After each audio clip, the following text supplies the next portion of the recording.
Thank you so much. Well, thank you so much for that very kind introduction. It's very interesting as I hear you speak, just to think of myself reflecting about being in this place. I mean, when I received the invitation to come here, I was shocked and just really honored, and then very confused as to what would I actually talk about. Because one of the things that I tend to do is I tend to talk about something with lots of graphs and statistics, and then everybody falls asleep in the 12th minute. But then actually in seriousness, I thought more deeply about your prize and the amazing things that it does and the amazing people that it recognizes and the philosophy I think it tries to capture. And I thought maybe I should try to share a certain philosophy as well. And I have to warn you, it's a bit personal, it's a bit risky. And it's because really it's about sort of my view of the world after I've had the privilege of being involved in various things. So I'd like to tell you some of these stories. And really, I also want to acknowledge that they are just about a team that I'm with at Calgary Zoo and many amazing partners, so it's not all about me, but I'll tell you a bit of a story about myself and the work that we do. One of the things that really struck me coming here is, as you see on the banners, that St. Andrews was founded in 1413. That's incredible. It's amazing. And one of the things that I thought about is actually what was the world like in 1413, And I thought, like, some of the ancient walls here, when you walk through the streets, I mean, if they could talk, what would they say? And I actually looked up how many people were there on this planet in 1413. They think there are about 360 million, all right? So to put that in perspective, that's about twice the population of Nigeria right now. Very few. And what was nature like at that time? What was it like? It would have probably been a lot wilder all through Scotland, wilder all through the world. And one of the things that I think about is, what is actually wilderness and where is wilderness? And I think it's very different for different people. I have a very simple definition. For me, wilderness is where I can still be profoundly frightened. Such as in West Africa's rainforest, where I almost put my hand on this poisonous viper. And an elephant charged the university group that I was actually leading at the time. And then back in Canada, working in a national park that's actually the size of Switzerland, I was put on the ground by a helicopter because we had the great idea that if the helicopter pushed the bison herd past me, just very slowly, then I could count them more easily. So that didn't work very well, because the helicopter actually moved a bit too fast, only to have the bison stampeding, to have a bull stampeding within about 2 meters of me. It was profoundly frightening. As was, of course, being in the Yukon Territory, where Yukon Territory is larger than the size of the UK, has 37,000 people in it, of which 22,000 are in one city. And it has the highest grizzly bear density in the world. And while I was doing field work one day, sure enough, I was charged by a grizzly. And it's marvelous how quickly you can get up a tree, even though you never thought that you could. But even with these places, we come to recognize that increasingly they too are under threat. And so where is wilderness? Where are those places that are pristine? I think primarily, for instance, of Canada's Arctic. Here you see some tracks in the snow of polar bears. And I had the privilege of doing some surveys for polar bears where we would track the polar bears with the helicopter, and then we would land when we would come to the seal kills, because they hunt seals, of course, on the ice. And the first seal kills would be cold, and then the last ones would be quite warm and fresh, if I may. And what happened then was we saw the bear, and the other biologist said, I can't get my darting gun in the right position for this bear. You got to get out. So sure enough, he lands the helicopter, and it's all in big rush. He gives me a survival bag in one hand. He gives me the shotgun in the other hand, and he says, look, just remember two things. First of all, where there's one bear, there's many, and you've got 2 shots, so make them count. And off he went, choppering into the distance while I sat there on the ice floe. And at that moment, especially when it became silent, it's such a profound experience standing there on an ocean, completely vulnerable. that it was both fascinating and wonderful, and I really understood what primal fear is. Yet finally we got to that bear, and because the sea ice was melting too fast, she had not had the reserves that would allow her to go onto land and to be able to nourish her, the cubs that she would have, or she wouldn't be able to have cubs. And in a way, even in this faraway place, the effects of what we do are starting to be felt, as is true as well in the Eastern Arctic, where we've published work that's shown that even in shorebirds, which are far from civilization, if you look at their blood or their eggs, you have mercury levels which are incredibly high, near toxic levels, even so far away. And we published a study on sharks in the Pacific, where it shows that shark abundance around inhabited islands is actually about 90% lower than around uninhabited islands. So even in these faraway places, we are having an effect. Why? Why? Well, it's very simple in some ways. It's because we're a very successful species. In 1960, there were 3 billion people on Earth. Now we've celebrated having over 7. By 2050, we will have 9.3.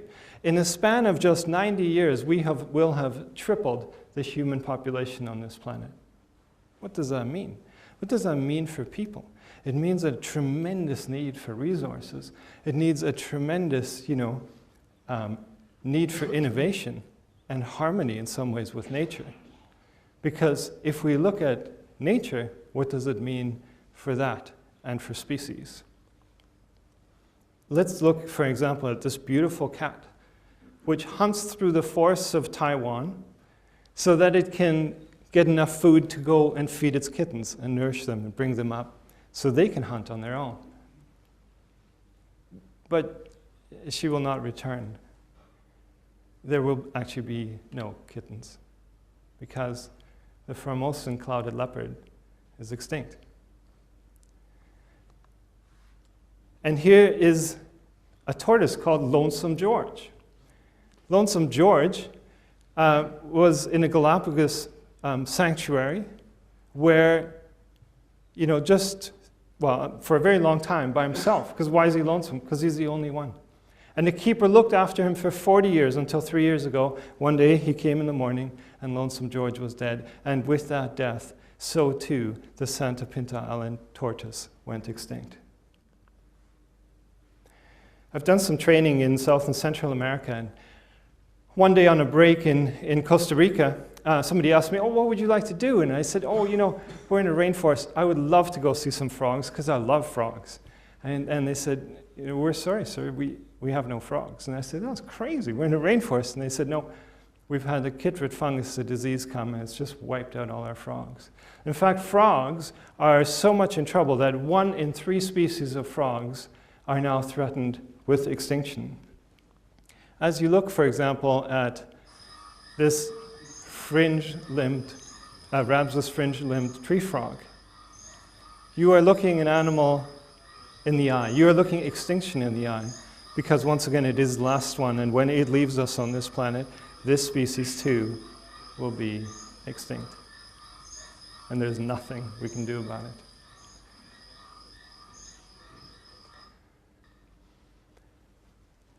When I reflect on these things, and I think about them a lot, it fills me with very deep sadness that's very difficult for me to describe or to express. But that's because I really care about nature. I care about nature, and I know many of you do. But I don't want to presuppose that everyone does or should. For some people, it's just not there. I mean, they say, fine, it means nothing to me. I don't care. Fine. All right, I'll accept that. Then let's talk about nature for the sake of people.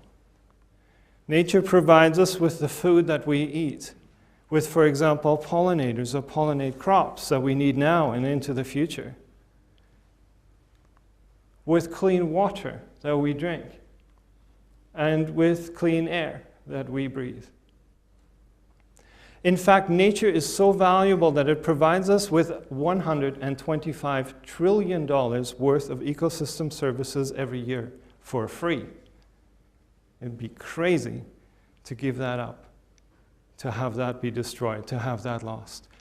In fact, if we look at areas such as the rainforest, for example, here we have rainforests that contain half of species on Earth. They sequester carbon at no cost. And they have plant compounds in about a quarter of our medicines. Imagine, for example, that in a forest such as this lies a species that is the cure for cancer.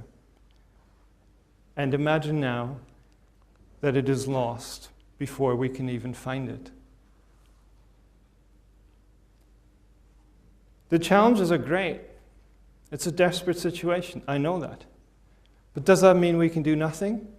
Does that mean that we need to despair? Does that mean we need to give up? No, it does not. You know why? Because there's hope. Because there are more and more cases where we have been successful as well. Take, for example, the case of the whooping crane. The whooping crane was down to just 15 animals in the world by 1941. It's the largest bird in North America.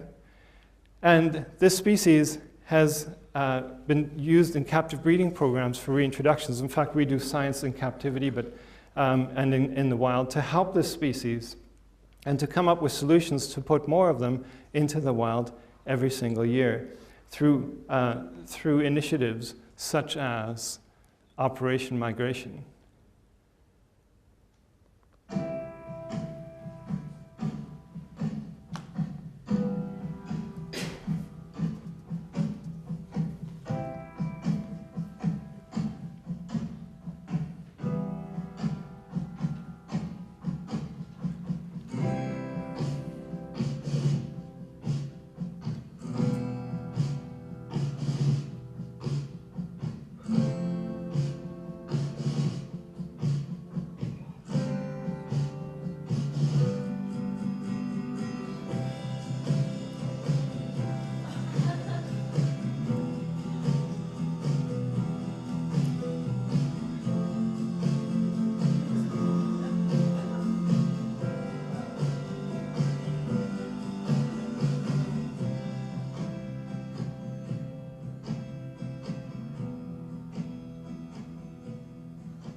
Last week, I was really happy. I was actually traveling already.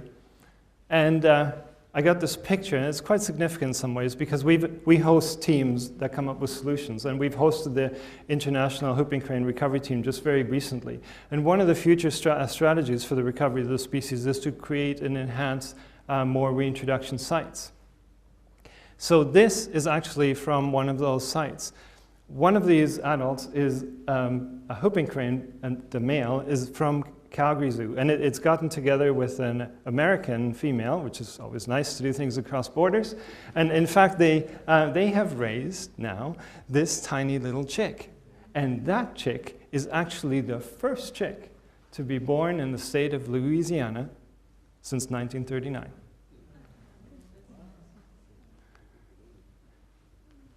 And as we go back to Canada, here's a species that's purely Canadian because it only lives on one island in Canada, the Vancouver Island marmot. And it's a marvelous animal.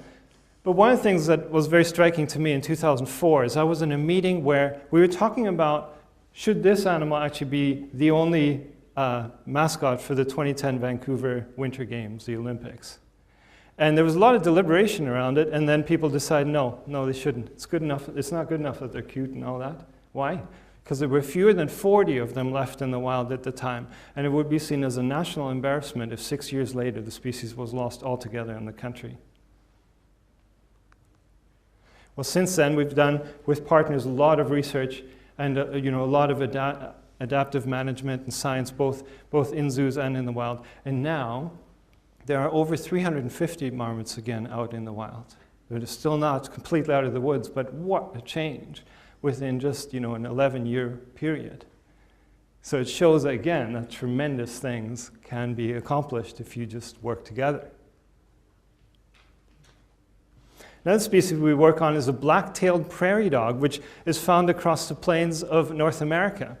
And it lives in these colonies, but actually it's gone from 98% of its range. And in Canada, it only exists in one tiny place. So we need to conserve prairie dogs, but at the same time, for ecological reasons, it is actually the only food item that one other species will be able to eat. A species that was thought to be extinct in the whole world until in 1981 in Wyoming, a rancher's dog brought something back to the rancher, who then took it to Fish and Wildlife, and sure enough, it was the rediscovery of a species. It was the black-footed ferret, unique to North America.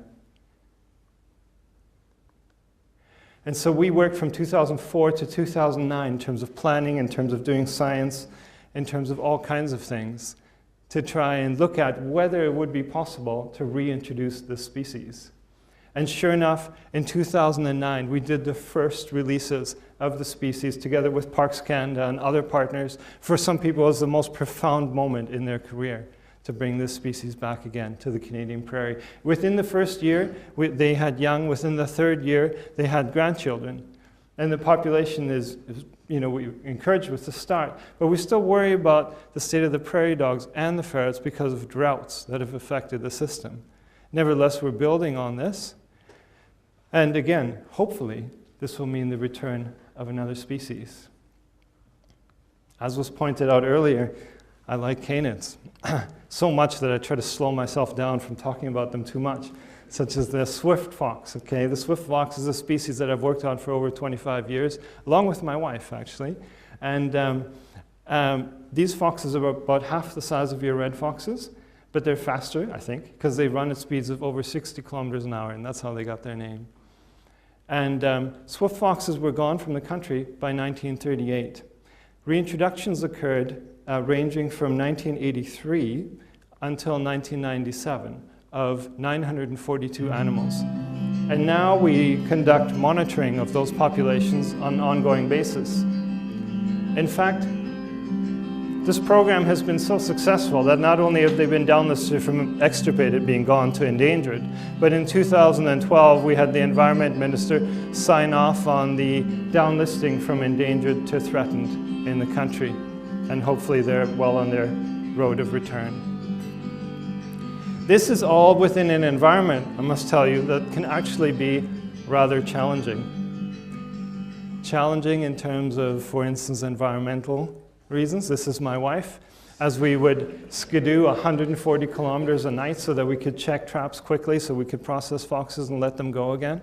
But it's not just about the environment now, it's also about people. So we're now in a landscape where the cowboy culture is still very, very strong. And wildlife and conservation are not necessarily appreciated.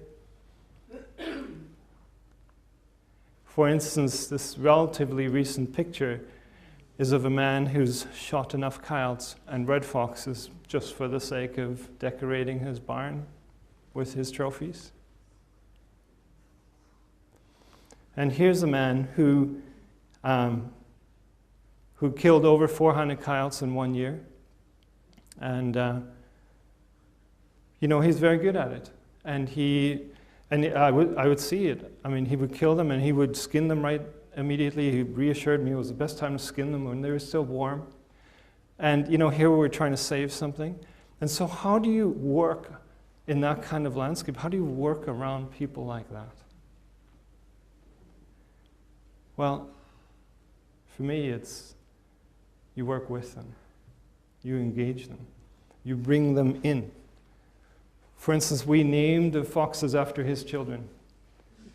And then we asked him to come and catch coyotes with us so we could collar them, so we could determine the effects that coyotes were having on swift foxes. So here now, he's going with a net instead of a gun. And we would travel at over 100 kilometers an hour and catch coyotes quickly because he was very good at it. So he, in some ways, became converted. And it's not that we agree on things. We disagree on so many things. But we listen to each other. We agree to disagree. And ultimately, we respect each other. In fact, this man gave the first $20 to start the bank account of my oldest son.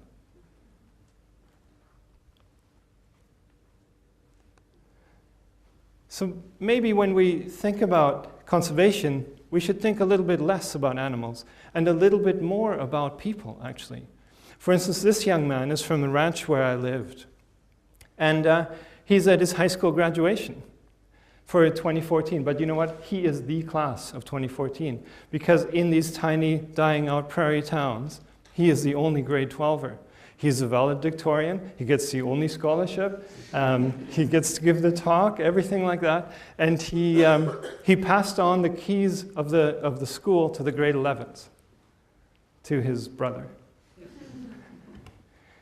So, you know, even this society is starting to feel the impact of a world around them. They say, and this is a petition you can find at petrol stations, we are the real species at risk. Why? Because of some legislation that's come in that they see as threatening. They say, we in the southeast corner will be the first to go. In turn, this set of laws will affect every citizen in Canada. Our economy, our heritage, our way of life will go down. Why are they upset? Because of conservation. Why? Because of trying to save this species, a species of the greater sage-grouse, for which there are actually fewer than 150 left in Canada.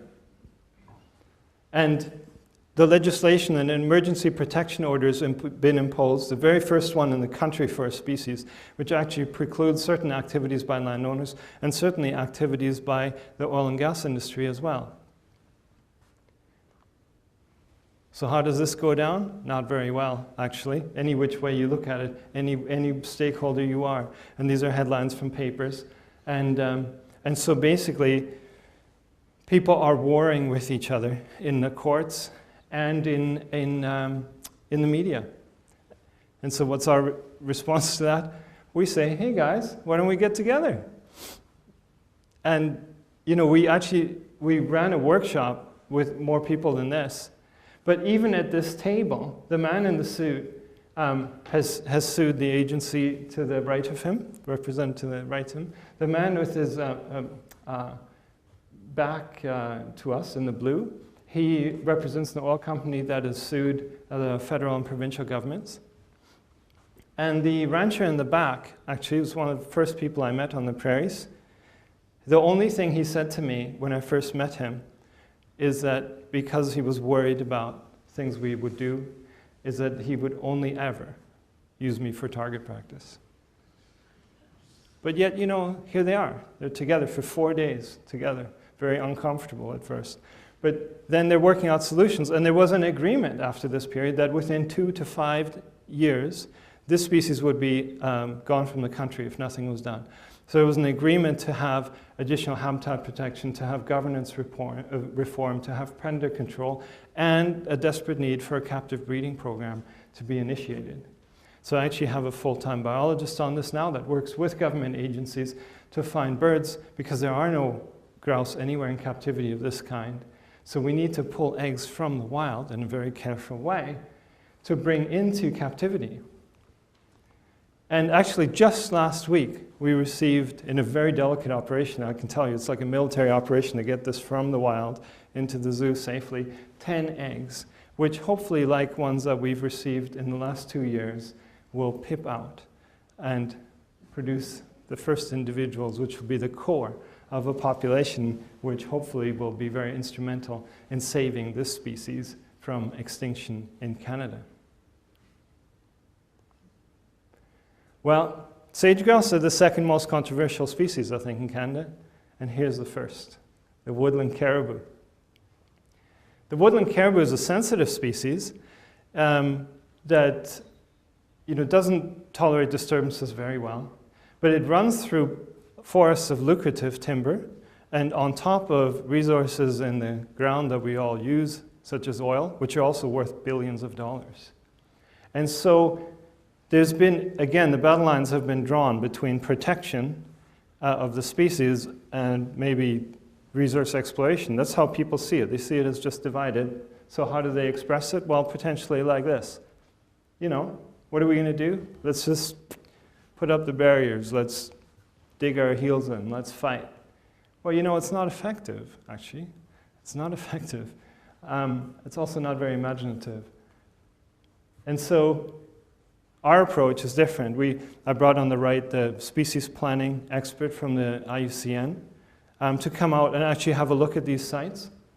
And yes, we saw that the habitat that the caribou need is being impacted, this very sensitive lichen habitat. And what happens when you actually make inroads into these places is wolves, such as these wolf tracks, are able to access these areas more readily and are able to find caribou. And when they do, they eat more and they produce more wolves, and then you have just a cycle that's spinning out.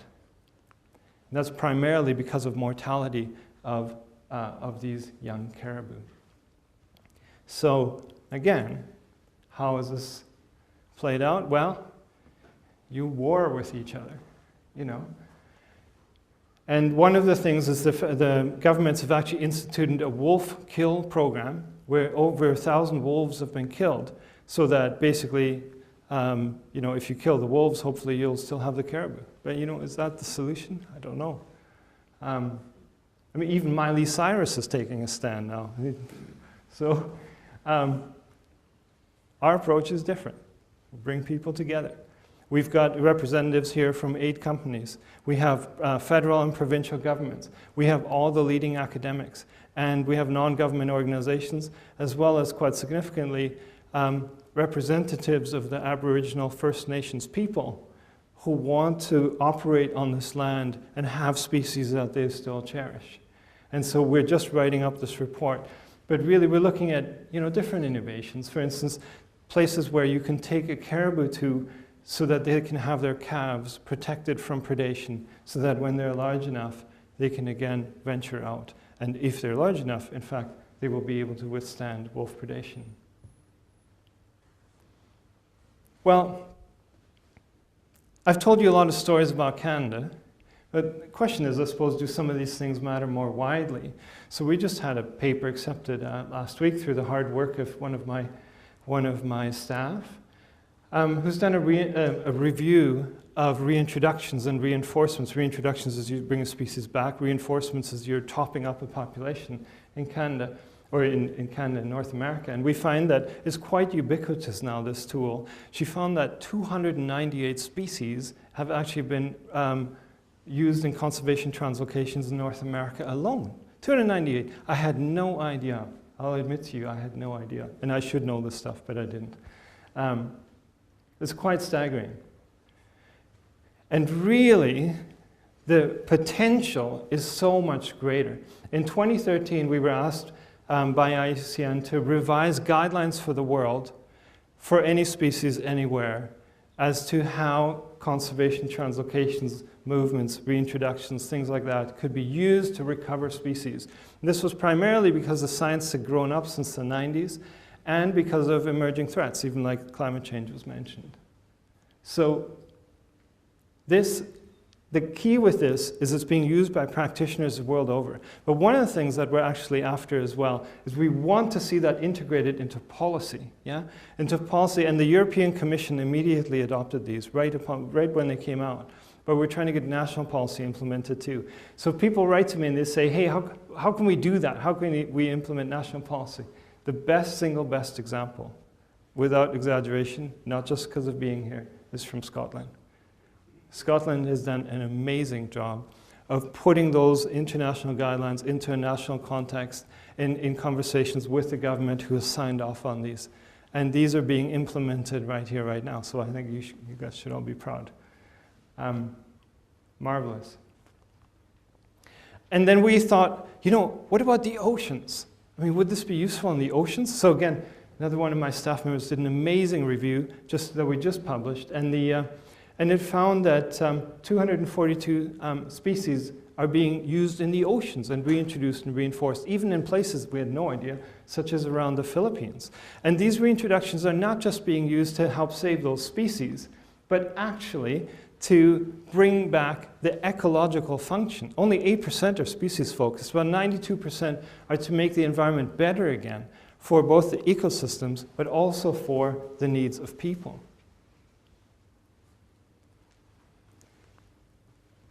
So what occurred to us last week, because of these reviews just being accepted and thinking about other things, is actually over 1,000 species, in fact we think it's probably closer to 2,000 once we have a closer look, have now been used in conservation translocations. And the science is there that more and more, in most cases actually, these things are incredibly successful. So that gives us great hope, great courage, that we can make a difference, even in some situations. And I'm not saying it's easy, it's definitely not guaranteed, it's often dire. But even in some cases where you've only had 2 animals left, or 4 animals left on the planet.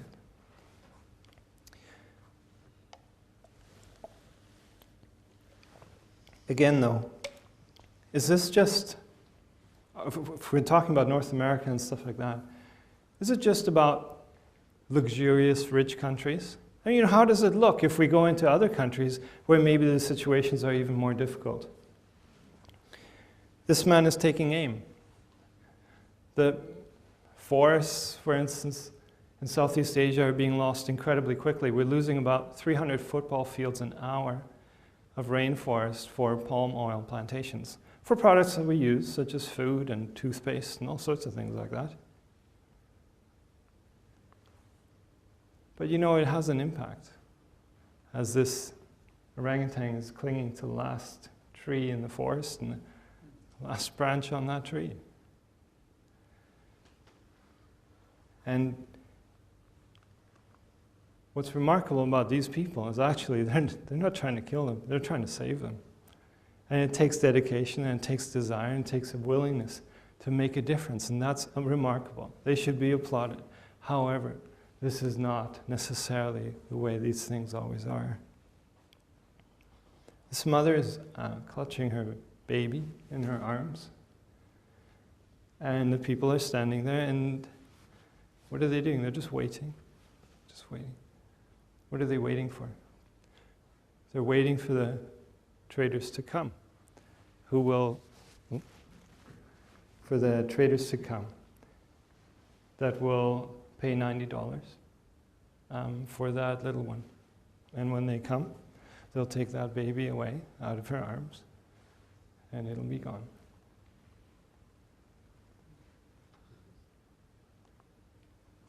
But you know, before we judge these people, again, why don't we think a little bit about them? Let's try to think about their needs. Let's try to think about livelihoods. Let's try to think about the challenges that they're under. For instance, in the Andes of Argentina, I've been in places where life expectancy is around 43. Okay? And if you poach just one of these vicuñas up on the Altiplano, you know, you'll get enough money to feed your family for a year. You know, wouldn't you do it? You know, if you were desperate, wouldn't I do it? I probably would. I probably would. So let's think about them a little bit. I haven't been upset when I see this. When I saw this logger in Brazil, you know, chopping down some of the most pristine forest. No, it's not, you know, I have no resentment. It's more about, we need to think not about the symptoms, but some of the underlying issues. For instance, in Madagascar, you know, amazing deforestation rate affecting lemurs. Lemurs are potentially the most endangered mammals as a group on Earth. They're in dire trouble. And so it's very keen and very important that we do science to figure out what they need so that we can help them. Yes, but in doing that science, actually we're trying to do a little bit more. This is through a new collaboration that we have with the University of Calgary and Omaha Zoo. We're trying to not just study them, but actually find a link between the conservation of the species and people, and you won't believe what it is. The link has to do with lemur droppings, lemur poo, okay? The reason it does is because when a seed goes through the stomach of a lemur and falls on the ground afterwards, that seed is much more likely to germinate than if the fruit simply falls on the ground. So one's actually using the seeds from lemur poo to make nurseries to regrow the forest that's been logged around it. And when the people engage in it, they not only receive employment, they not only receive conservation credits to get things that are essential to them, like rocket stoves and things like that, but most importantly, actually by signing onto the program, they retain, or they get for the first time, formal land ownership of the areas which they've already been in, which they've never had the formal recognition. One of the things about local people in impacted places that struck me is they don't want to destroy the environment. They don't want to see it lost. They don't. It's like this Inuit elder who gave me 2 dead Arctic foxes that he'd proudly trapped, because he felt that was important to pay back to his ancestors, and he gave it to me as a sign of thanks and respect. But he looked at species loss in a profound way and was deeply saddened because he thought that it meant a disappearance of the land ethic in the younger people and a disappearance in the culture through the generations. And up again, having ascended to the Altiplano in Argentina, we stopped at a village at 3,000 meters to get used to the low oxygen. And I was in a ceremony, and people translated for me that the elders were saying they were thanking Pachamama, Mother Earth. And then they were telling the community that actually there would be forces descending on the community, there would be impacts on them that were beyond their control. And that's it. And when we talk about a lack of control and lack of power, let's look at places like, for instance, Liberia, right? We've all heard a lot about Liberia, but even before Ebola hit, there was a terrible civil war and some genocide within it. And here we have children which have lost a generation of fathers or grandfathers. And we have a country that's basically devoid largely of basic infrastructure. But one of the things that they still have, actually, is the forest. They have among the best forest in West Africa. Why? Because of the civil unrest, no companies will come in. However, since that's improved, now people are coming for the lucrative timber.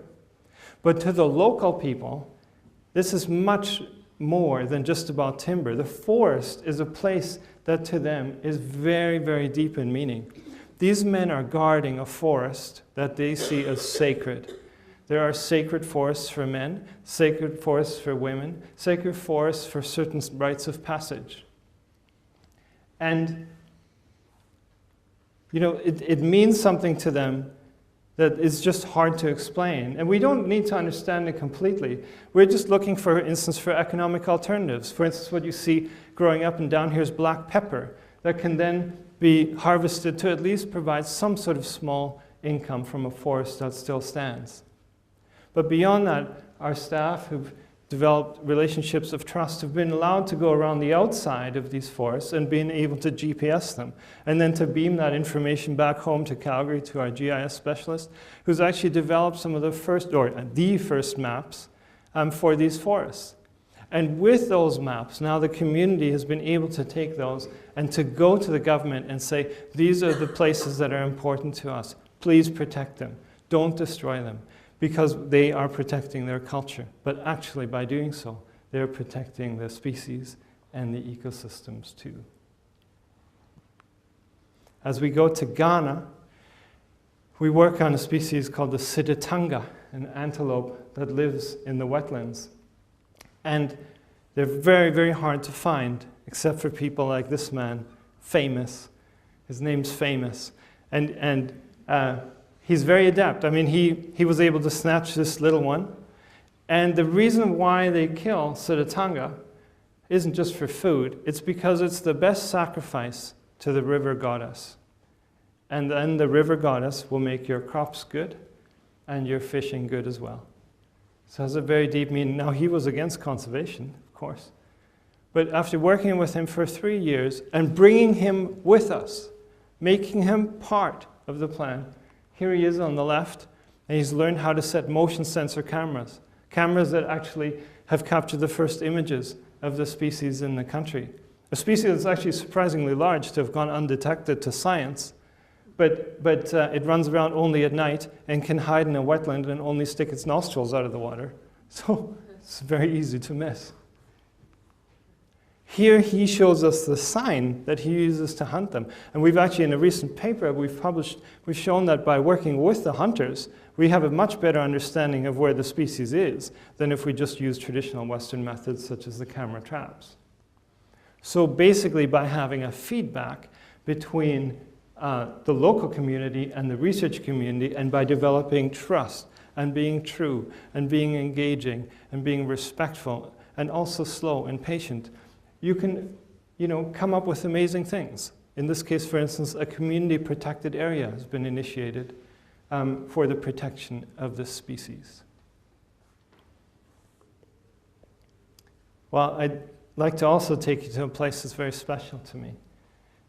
This river is a river that divides the border of Burkina Faso and Ghana, in northwestern Ghana, in a place known as the Wichao Community Hippo Sanctuary. And there is one of the last populations, relatively healthy populations of hippos in West Africa. This is quite remarkable, actually, when you think about it, because Ghana is one of the single worst places in the world for the bushmeat crisis. What I mean by that is people that go and kill wild animals to eat them. It's also a place of great poverty. And so basically, by killing these things, you're able to feed your family. And so in a situation like that, why wouldn't you kill this multi-ton animal floating by you? Why wouldn't you? Well, it has a lot to do with the way the society works. For example, here we have the paramount chief, and the chieftaincy system in Ghana is very respected, both on a local level and on a national level, where there's a house of chiefs. And this chief became concerned because when it became apparent there were hippos, the government said, we want to make a national park. This will be great. He said, this isn't going to be great. I've got 10,000 people living in 17 communities that are going to be displaced. So he reached out to a partner of ours, Nature Conservation Research Center in Ghana, that we worked with to establish a community protected area. And basically, it rests on a very strong cultural foundation. And that foundation, for example, has to do with a complex story. Let's remember now that this place is the source, in large part, for slaves that were brought to the Americas. And the stories in the community are that when the slave traders, hired by the white people, showed up on the shores, the hippos rose out of the water to carry the people across to safety. And so building on this, we basically offered a deal. Don't hurt the hippos and protect their habitat, and we will bring you great benefit. And we've kept our word. We've brought fresh water to 13 villages, brought solar lighting to over 500 communities, to over 500 compounds involving many families and many communities. Built 3 schools, for instance, this one, Calgary Zoo Colors. And also sanitation facilities. But yet you still have people like this. This man is a smuggler. He's a smuggler who would go across the river and he would carry gasoline and sugar on his back into Burkina Faso so that he could help feed his family. Here's that same smuggler working with me as an award-winning bird guide that can identify 250 species of birds by song, and who has collected the data that we've published that has demonstrated that this sanctuary isn't just good for people, isn't just good for hippos, but is actually good for broader biodiversity because we can find more species of birds inside the sanctuary than outside the sanctuary. This project actually won a United Nations Equator Prize in 2008, but we want to build further at the request of the community on these successes. They said to us, why is it that we use shea nuts to make butter and for our cooking, and nobody else would like them? Can't that change? So yes, we made a change. It's a long ways through a big collaboration with a company, with an NGO. But 1,600 women are now in a cooperative where they harvest nuts and they are paid for it, and a certain proportion actually goes to conservation in that area as well. And it makes the woman actually a primary income earner in a very male-dominated society, and earning even more money than just from farming, but quite a sustainable practice. It's been so successful that we wanted to see whether we could actually even upscale further. So they asked for a facility where they could make the nuts, a factory or something like that, into butter. And I said, I know what you're saying, and I can try to tell people, so hopefully they'll fund it. But please, it would be much better if you're able to say it.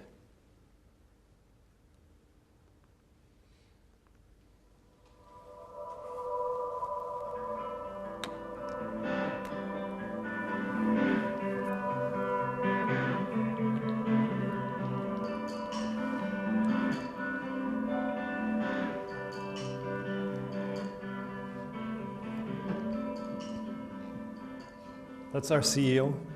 It is going, the revenue that will be got will help to sustain the management of the sanctuary and also to keep the whole sanctuary alive, because there won't be any chemical use in the area, and that will continue to make the hippos live for a long time for people to continue to come and see. The factory is finished. They will put all the nuts in the chow and they will go and work to get the nuts processed. But women in the chow will be employed to do that work. It will be a great thing, not even for here alone, but the entire community.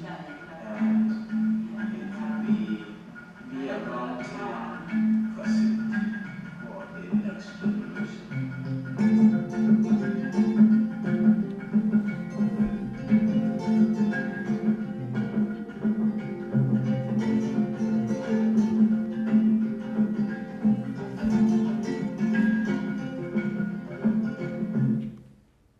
Well, I'm very happy to say that we were able to find that rich philanthropist who gave us the money, who has now established a compound. It's much more complex than this even, which is allowing the women to process the nuts in a way that's actually organically certified and conducted in a fair trade way.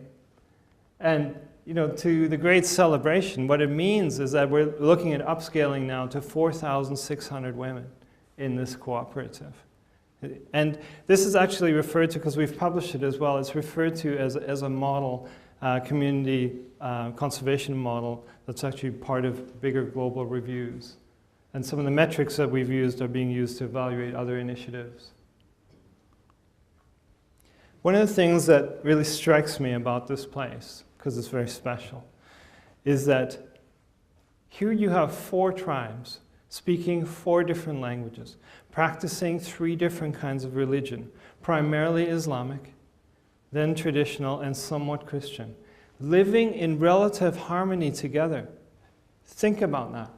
Think about that in terms of the state of the world today, in terms of the headlines that you read in the paper every day. What does this place where people are in poverty, what does it have to teach us about the way that perhaps we can work better together as well? Maybe if we didn't just label each other so quickly, if we didn't just concentrate on those things that, divide us.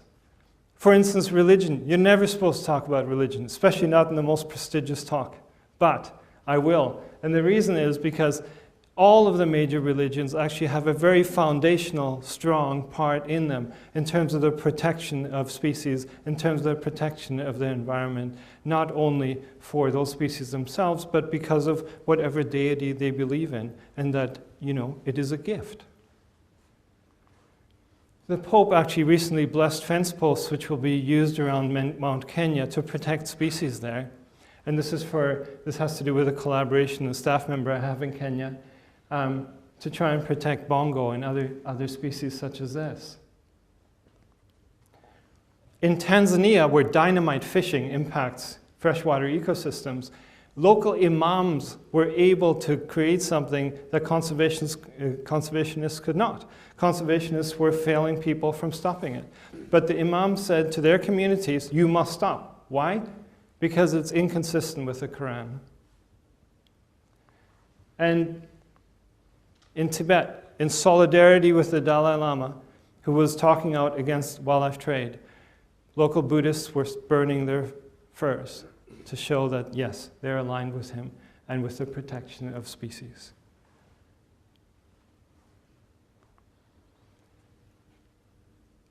You know, when I think about a lot of these things, I think maybe we should just take a hard look at ourselves.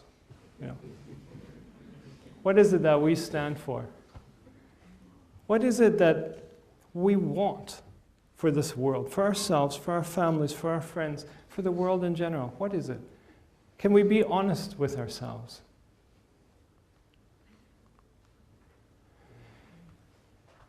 Can we accept that the world is in a dire position, that there has been an immense loss, that the challenges are great? But can we also accept that we are a powerful species that can destroy easily, so easily? We're very good at destroying. But also, can we accept that we are capable of much more than that? We are powerful. And with that power actually comes great responsibility.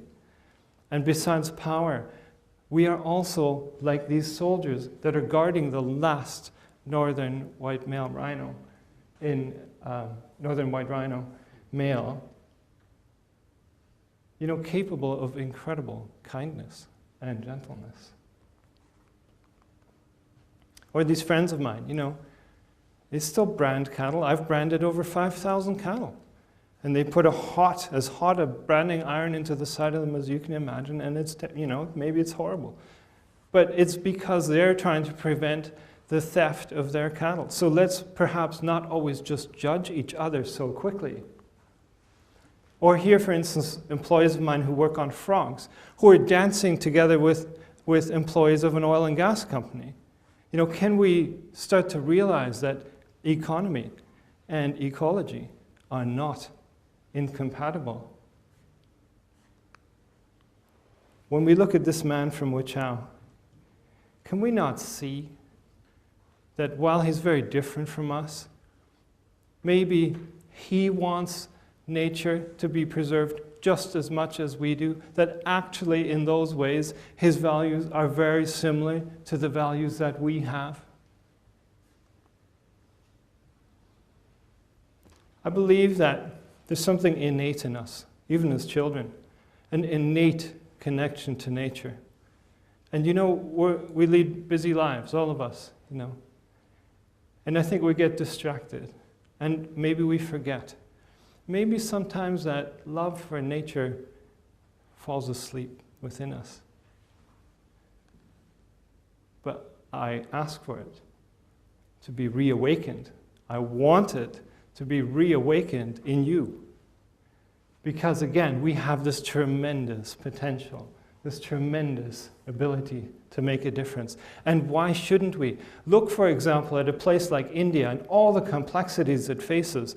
And even in a place like that, an animal, you know, that's as difficult to preserve as a tiger is making a comeback. How is that possible? And if that is possible, then surely we are able to achieve even more for even more species in even more places. You know, like this graduate student of mine, when you have an animal in your hands, or some experience where you're very close, it means something. And it means something even for different people in different ways. Whether you're a grad student or an environment minister that's looking eye to eye with one of the most endangered mammals on Earth.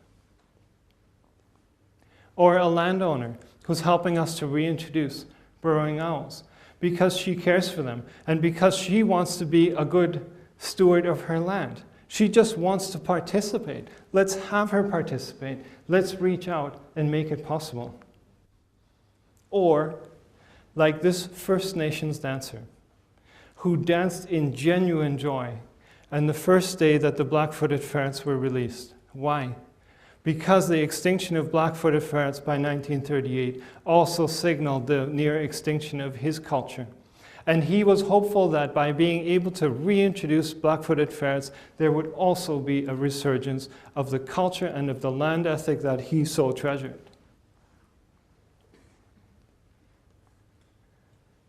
I think the future can be bright. We just need to have the will and the desire. And we need to use science, and we need to use action, and we need to come to respect each other and reach out in greater ways.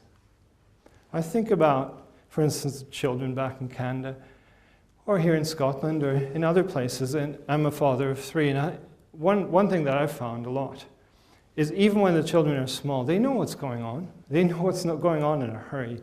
They know that the environment is in trouble. And what's, especially with a young child, what I find hard is when they say, well, what are you doing about it?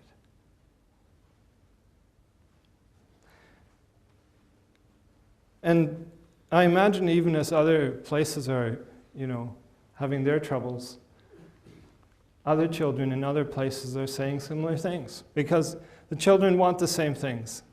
They just want a future. They just want a future to build upon, and they want to have some hope that they can cling on. Well, you know what? I think there is hope. I really do. I really think there is. And I think we need to make conservation work. But what is a conservationist? Is it a biologist? Yes, it is. Yeah. Is it an economist? Is it a farmer? Is it an industry leader?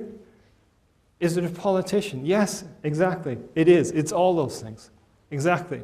And you know what? The most powerful ones, I don't care who you are, the most powerful ones are the ones that are willing to become uncomfortable and to step across those imaginary enemy lines and to reach their hand out to someone that they're actually not quite sure about because they're motivated, because they want to make a difference, because they believe that together we can make a difference. I think that when I think about the places that we've looked at, and even just to look around this room, I reflect on the fact that here in this room, we probably have among the top 0.001% of educated people in the world. Right? And, that's quite something, that's quite a privilege. And look how we live. We are extremely privileged. With that privilege, we have the ability and a duty, I think, that we do whatever we can, in whatever small way we can, or a large way that we can, to make a difference. I believe that we truly can, that we can, because we've shown that these things can not just be about despair, but actually about hope and about an ability to make a difference. I think that if we just align our efforts, we can lead. Why should we wait for others to lead? Why do we always assume somebody else will take care of everyone's problems? Why shouldn't it be us? I'm not going to wait for somebody else to lead. Let's do it. Let's lead whatever way we can. And if we can join together in whatever ways you might imagine with each other, then let's do it together. Let's lead together because we can make a difference. We can make a difference because there's hope, and we can make a difference together.